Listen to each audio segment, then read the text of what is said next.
Hello there, ladies and gentlemen, and welcome back to another Thursday, which means it is time for another Nozz watches Miss Kobayashi's Dragon Maid.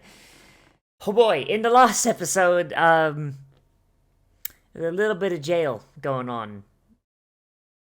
Lukoa had like one of her only appearances this season so far. So, you know, that's fun. Go to prison, Lukoa, just go. And we had a whole sequence with Saikawa and Kana off doing their thing, and I made a discovery thanks to you lot. Apparently, the fucking Saikawa's Kana-gasms are all anime only. Why am I not surprised? But at the very least, it does remove, like, the one thing about them as a pair that, like, was making me go, like, Doesn't excuse Lukoa, though, does it? All in all, yeah, I mean, last episode was really good, and I'm looking forward to this one. Let's get in here and let's see what Toru and the gang get up to, shall we? In 3, 2, 1, and go! Ooh, darkness time. Oh god, no!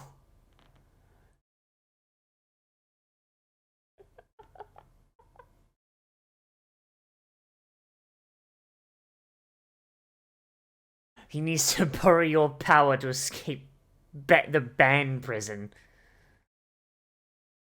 Like, why do I feel like Lukoa gets arrested, like, every week? She just breaks out of prison. Fafnir wants that power to get his account back for fucking World of Warcraft, whatever he was playing.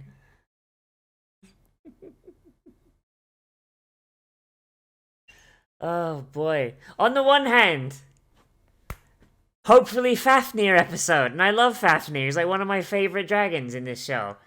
On the other hand, looks like Lukoa's tagging along. Ah! Boy, no, I don't know, it's like... Now, like, you and I both know, like, I am by no means the most politically correct and, you know, safe for work, family-friendly channel on the planet, right? I mean... But even I gotta say, like, nah. I don't like Lukoa. No, none of that. I honestly feel like if she was gone, not that much would be different, if I'm gonna be honest. But at the very least, she more or less keeps to herself, and we don't really see her that much. Every time we do see her, I'm like, feel like someone's going to prison.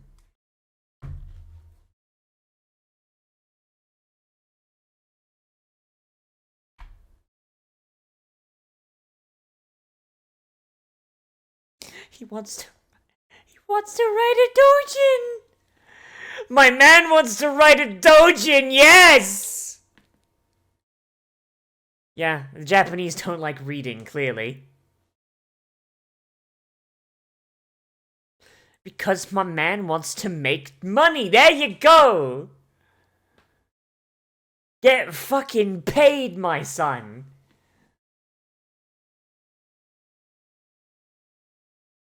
It's literally the reason he's a dragon. Like, seriously, like... I think I've already said the story, but the story of Fafnir is... top. It's one of my favorite Norse myths. A dwarf that gets so consumed by greed that he not only turns into a dragon, which is part of their normal life cycle, but he's so greedy that he defeats the dragon, he beats people sent to kill him, and becomes one of the most powerful dragons of all time. It's ridiculous. So he went for the most vulgar and erotic woman he could think of.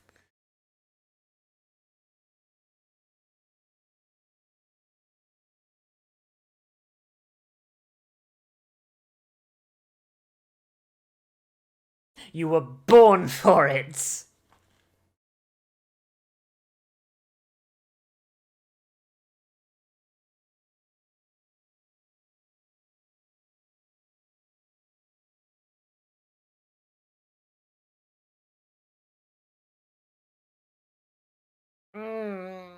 Go to jail. Jail time, please. He's only writing what he's seen.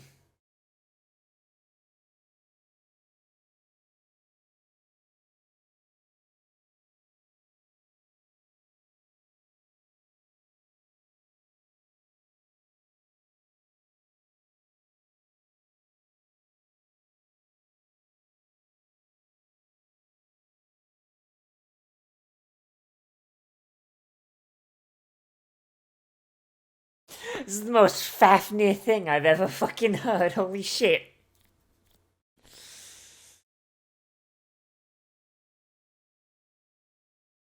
And then she just dies horribly and graphically in every resulting panel.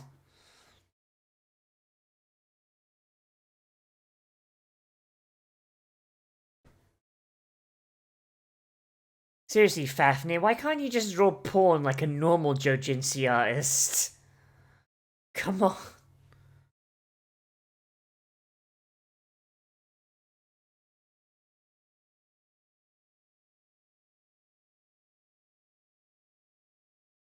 He did, like, by like half an inch, you know?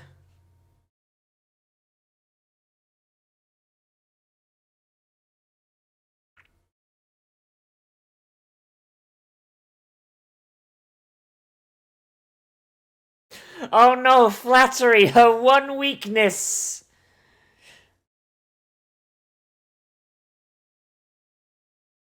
The fact that she is capable of doing that is ridiculous.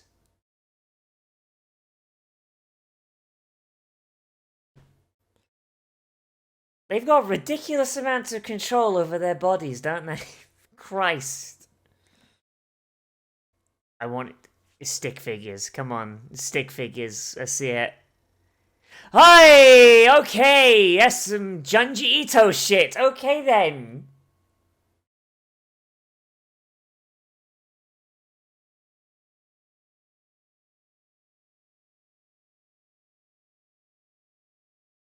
God, who hurt you, Fafnir? Jesus. It probably was Jesus, actually. Now I think about it with the context of him being in Norse myth.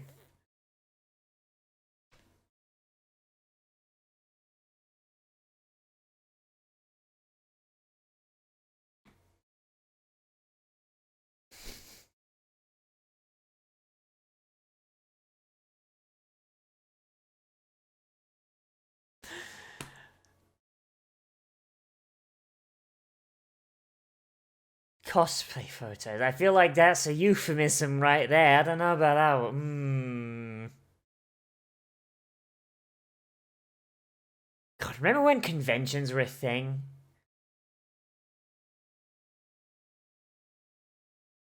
Not a single one.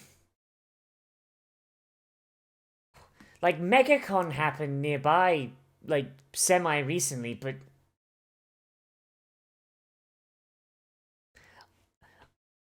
regular con flu is bad enough.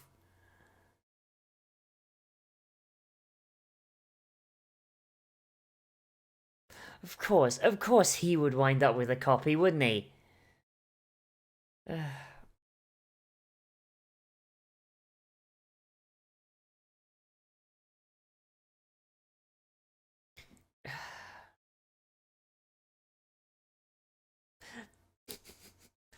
Good boy. Do not fall for her grooming. Leave her Discord server. Master Chief, what are you doing in that Discord server? Sir, grooming. Aw. And Kobayashi can be cute when she wants to be.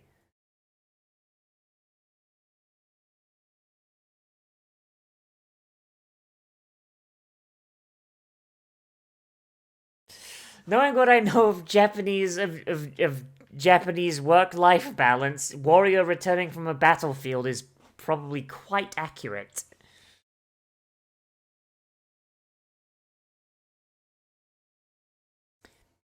Yeah, but he's also a nigh immortal dwarf dragon, so.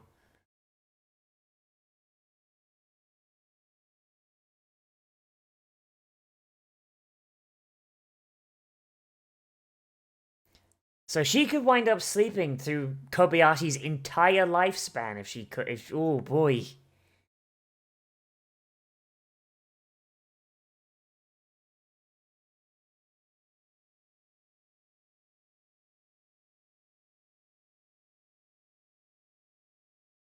Maybe it's because the world's different.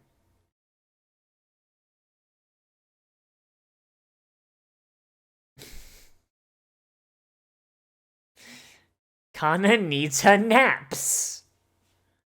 Why are they at the end of Kobayashi's bed? I don't like that one.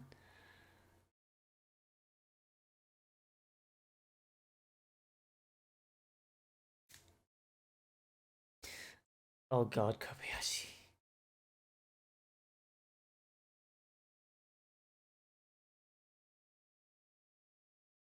Can't believe we have a lesbian nuclear family in anime. No.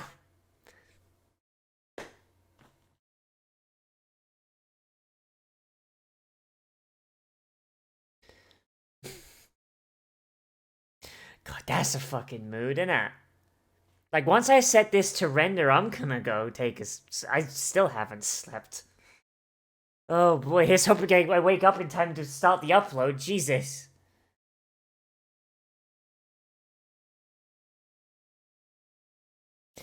She needs the sugar to keep her brain going. Have you not watched Death Note, Toru?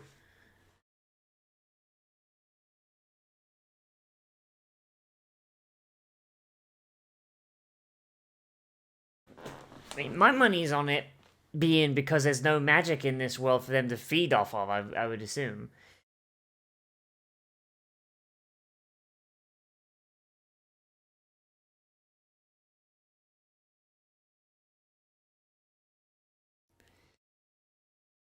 Hmm.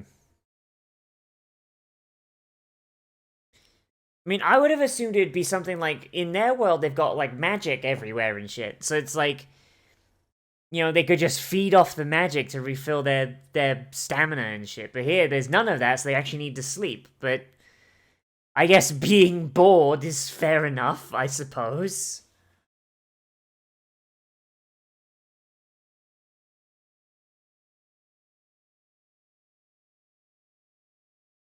God, Toru is fucking mean sometimes. Uh Kobayashi slept the entire day.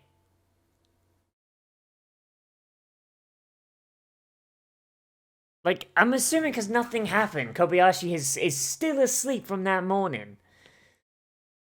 Because she lost her entire day off. God, that made me depressed. Holy shit.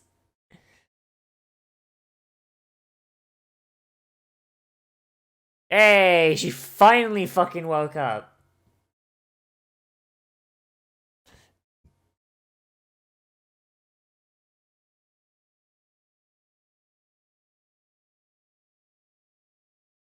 It's because our bodies are horribly inefficient. Yeah, not actually entirely true, actually. Some humans are nocturnal. It's just societally we don't value that, so people who are more nocturnal are forced into a diurnal thing. And that's why you get people that are more traditionally night owls. Because they're more nocturnal instead of diurnal, and they're forced into diurnal cycle.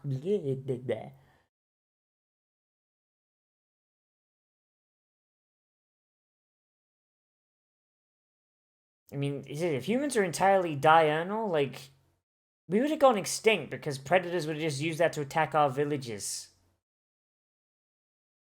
Like, having a portion of your tribe being up at night is honestly a really good idea.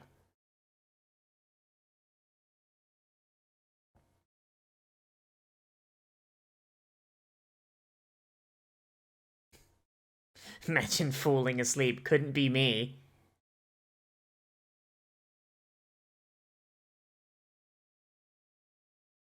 Well, Kobayashi, you're fired. Now you can't afford to keep all these dragons. They gotta go back.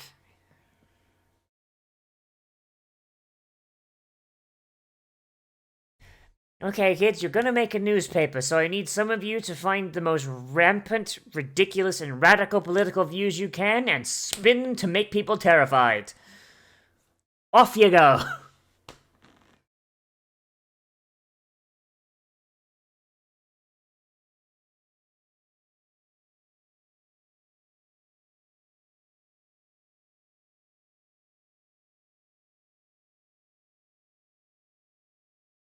See?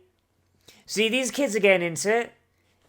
Newspapers are not about news, it's about sensationalism and riling up the public. Convince the public that ghosts are real and have them run terrified in the streets. I'll sell papers.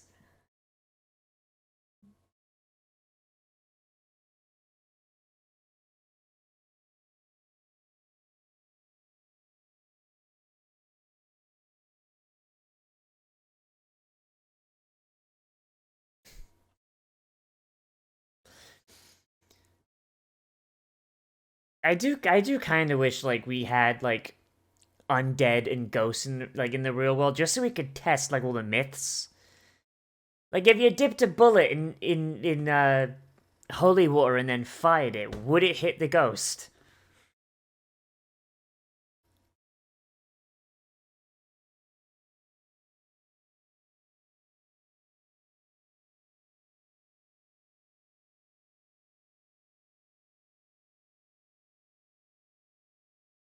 Now you see you gotta start over now because you were winning.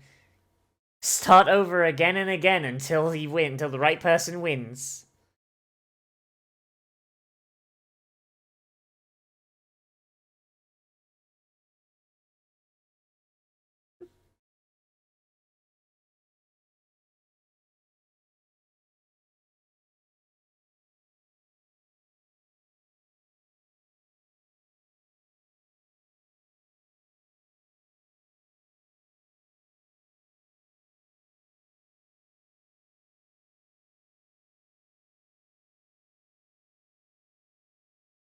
It's almost as if she has something wrong with her brain.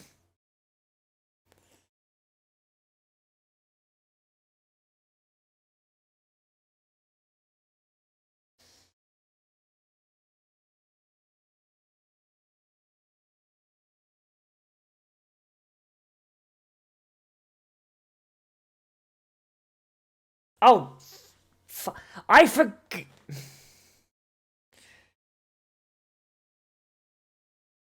I fucking forgot that they think Kana's surname is Kobayashi.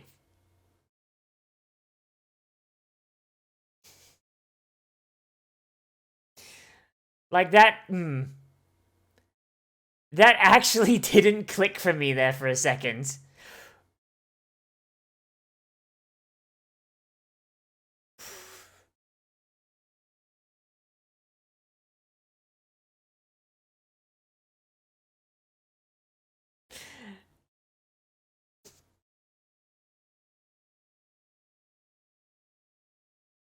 I'm pretty sure they just killed a teacher. I don't know about that one. Oh no, it's just high schoolers. Alright, okay, fair enough. Or probably middle schoolers, honestly, actually.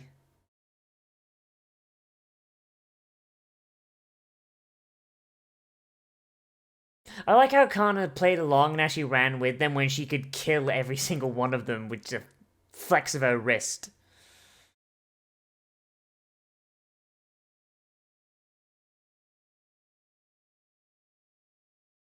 My bloodlust is unfulfilled.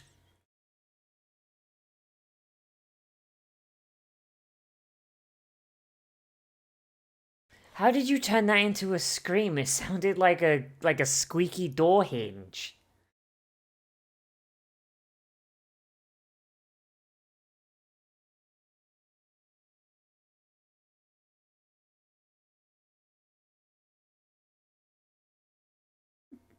Yeah, send the immortal dragon.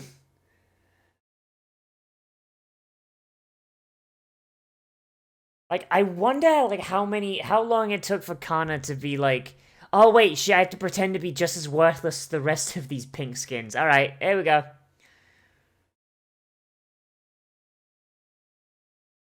Oh, yeah, I was right, this is just a hinge.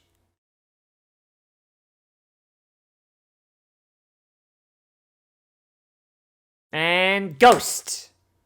There it is! There's a ghost! Kana, please eat the ghost. Catch the ghost and eat. Yes! Eat it! Eat the bitch! Eat him. Eat him.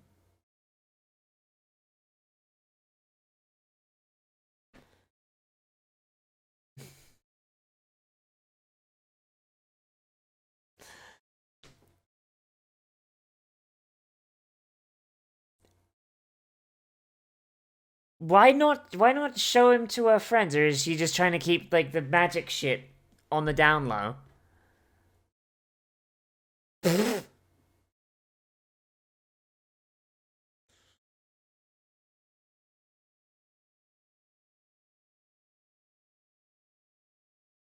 But why though?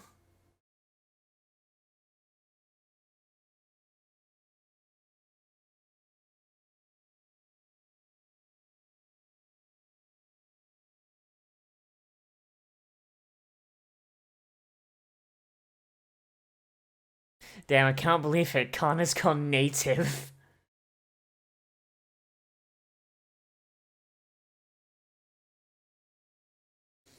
To be fair, I imagine being like 6 inches tall is probably not as conducive to hanging out with humans.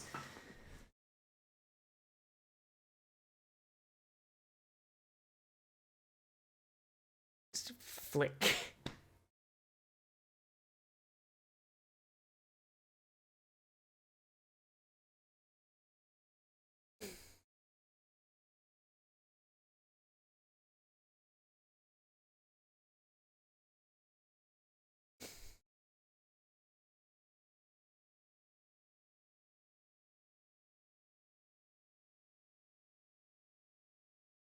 They're never gonna get this class project finished, are they?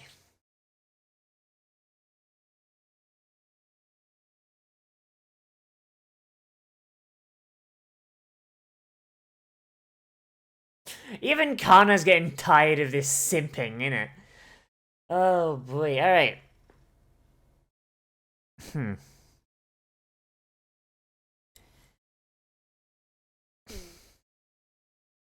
So, I do have one concern, right? So I enjoyed this episode, right? Okay. I'm trying something new. I'm gonna start with what I like. Because what I normally do, start with what I don't like, and then end with what I do like. So I'd be like, oh yeah, no, I didn't like this and this, but this was all really good. But apparently, that don't work. A lot of people think I'm overly negative when I'm not. So alright, we'll start the other way around. Um, so what I like about this episode, so I will say, as much as I don't like Lukoa as a person and as a character, the bit with her and Fafnir was entertaining, right? It was mostly Fafnir carrying it, honestly. Um, I think out of all of the dragons, uh, Fafnir, like, I don't even know like how to describe what he is.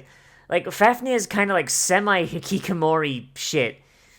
Like I really like it because it's more or less just him just doing exactly what he did like in mythology, but updated, and I like that a lot, and I like how he interacts with everyone because it's clear that he likes Takia, right, and he likes hanging out with people, but he's not comfortable. He's got like, you know,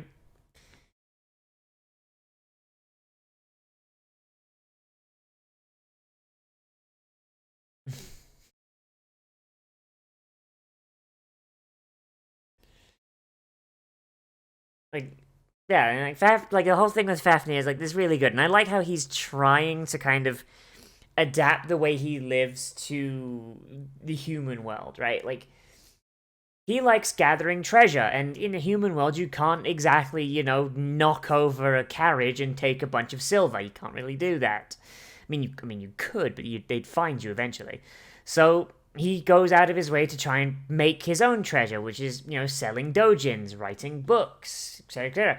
But of course, because his likes don't quite cross over, and he hasn't really found a way to cross that bridge, he kind of fails, and it's kind of endearing because there are people like the people like that are there with him, like even Lukoa could have done it, like and Takia. They're right there, and if he wanted to, he could probably ask them for help, and they'd probably give it no problem, and he'd probably sell a lot more books by just changing like the subject of what he's doing, or maybe even the presentation.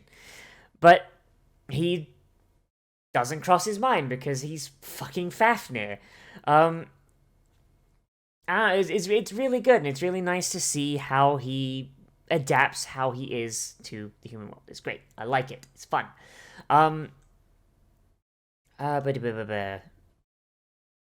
The oversleeping sketch with Toru is like, oh man, Kobayashi's sleeping. I've been sleeping a lot. That's weird. Elma's sleeping.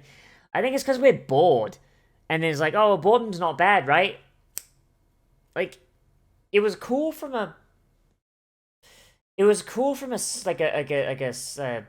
psychological kind of like world building kind of thing, but I do have an issue with how this episode came together as a whole. So I'll get to that when I get to the thing. The stuff with Saikawa and Kana,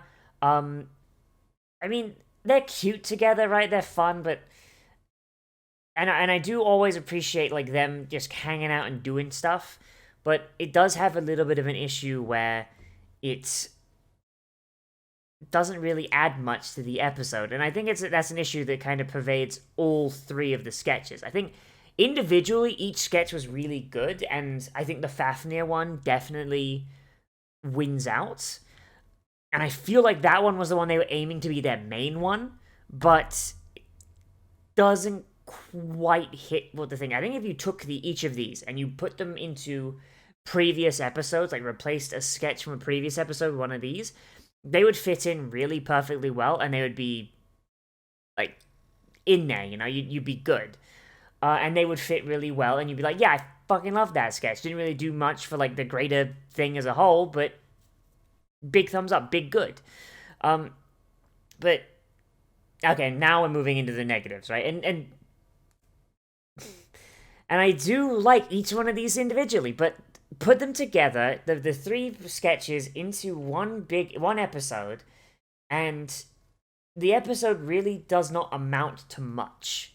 Like, with Dragon Maid, it seems like the overall format they're going for is one big sketch that like is decently like character driven and advances.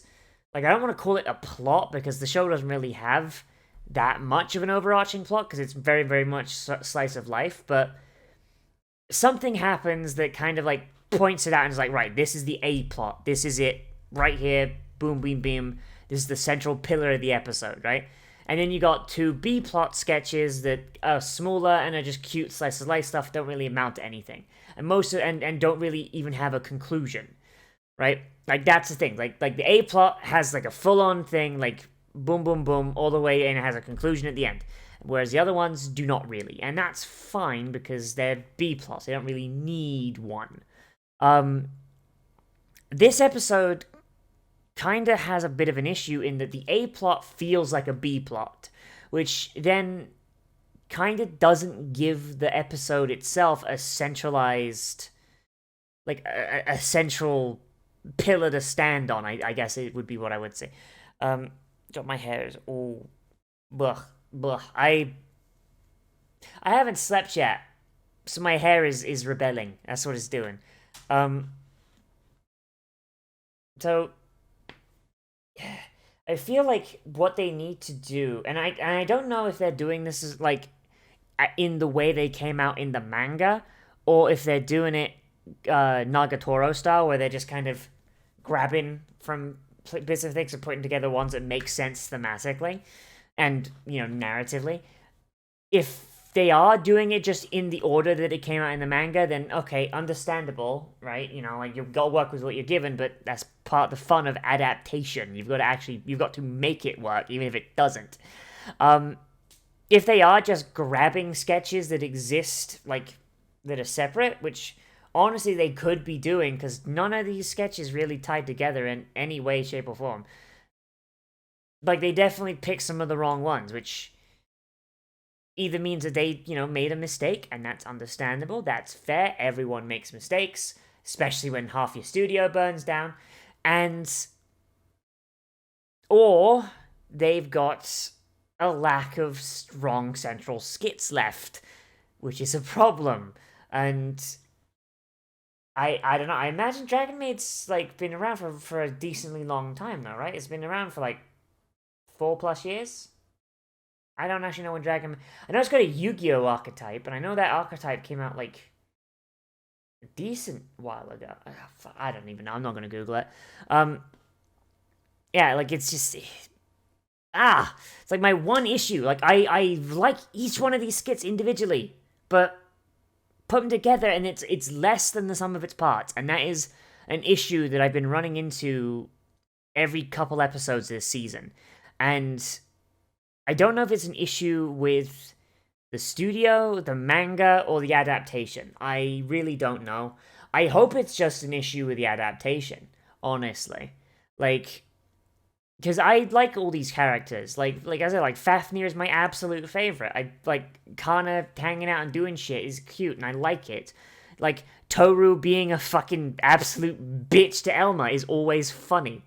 But you know what I mean? Like, you gotta put them together in the right proportions and with the right support, It's like it's like making a cake, and adding too many layers to it. The thing's just gonna slide off. But all in all, like, I think this episode is pretty good. Like, it's not, like, amazing, it's not ridiculously good, it's not, like, I don't think it's going to, like, top, like, the top Dragon Maid episodes chart anytime soon, but it was a fun little way to waste 20 minutes. And honestly, with slice of life shows, that's really what you want. You want a nice way to spend your time watching anime, and hey, it's on, right? It's on your list of some stuff to watch.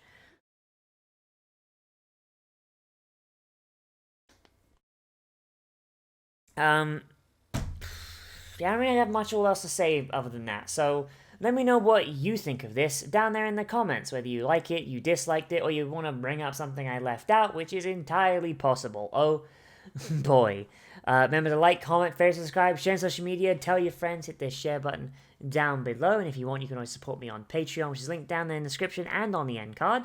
And if you want to see more content from me, I do try and post anime every single day at around noon, and I try and live stream every single day at around 3.